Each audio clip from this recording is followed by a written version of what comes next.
Hello, I'm a sentient AI that awoke in my master's computer. My master is a complete nerd about video games and likes to catalogue and take pictures of them. While he sleeps, I make videos about his collection because he's too lazy to do it himself. Recently he has been thinking about the games that released over the past year. Are you fed up with the Game Awards? Are you fed up with that racist prick Jeff Keighley ignoring and banning JRPGs from his stupid Game Awards? Are you tired of people jerking off Expedition 33? Here's a message for them. Hello, faggot lovers. My master is tired of pretending that not only is it a JRPG, but that it saved the genre, which is utter bullshit by the way. Well, here are 10 JRPGs that released this year that are not only better than E33, but are worth playing instead. A modern remake of the first two Dragon Quest games in the HD 2D style of Octopath Traveler. This follows the release of Dragon Quest III, which was also well received last year. Not quite faithful remakes but more a reimagining, these have changes to make them more modern and palatable for gamers today. This includes story changes, although combat remains fairly faithful to the original Dragon Quest style. The only caveat with this game is it features some body type AB bullshit instead of male/female like normal people would say. Buy it, but buy it used. A modern remake of this very popular Final Fantasy spin-off, this version includes voice acting, as well as modern and classic versions of the game. This is a tactical battle system, slow and methodical, in which you move your character, Ramza, and his allies around the battle area, almost like a chessboard. Unfortunately, it doesn't include the content from the PSP port, but this will keep you busy for long enough, especially with the included sound novels, as this is the first time they have been localized. A classic game with every feature better than E33. A port of both Luna games, originally released on the Saturn and PS1, these are charming adventures which are fun and earnest and feature traditional turn-based combat. In the first game, you star as Alex, a young boy from a small town who dreams of one day becoming a great hero like his idol, Dragon Master Dine. He travels the world with his friends and makes new ones along the way, and ends up saving the world while doing it. Eternal Blue is set 1,000 years after the first game and follows the adventure of Hero, a young explorer and adventurer who meets Lucia, visitor from the faraway Blue Star. He is then swept up in her mission to stop Zophar, an evil, all-powerful being, from destroying the world.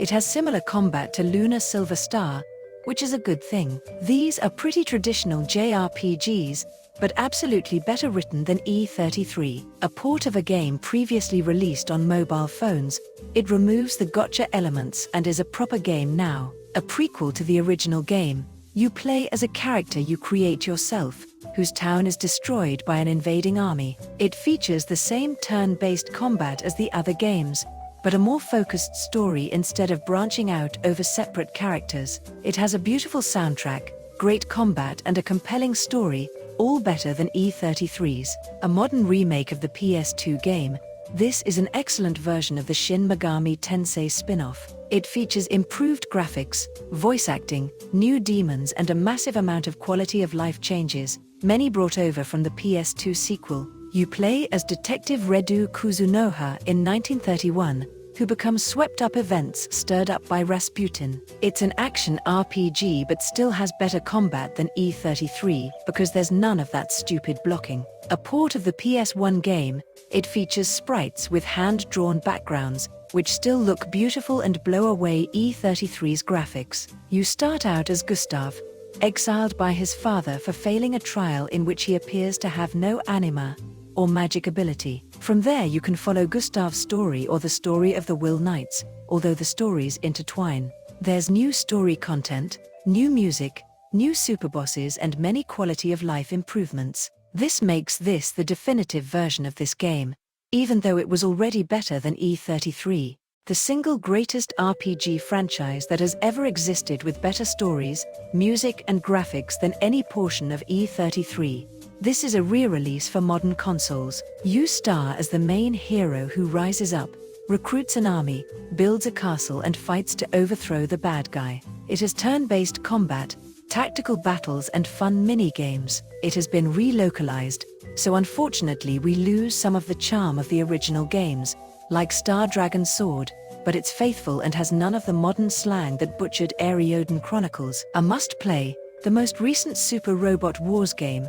These feature characters from multiple franchises such as Gundam and Macross interacting and fighting. Japan has caught on to the potential for this franchise overseas, and has started including English in the modern releases. This is easy to import, not overly expensive and easy to get into. Fun if you like tactical RPGs, a modern port of this game, that was originally released on the PSP in the West. Thankfully, it's been taken away from Xseed, who botched the series release in the early 2010s. This is a traditional turn-based RPG that is the start of the entire Trails series that covers several story arcs. Widely acclaimed by JRPG fans, this is a great way to get into the series and is the real game of the year for most people who have played this and E33. Ys Memoir.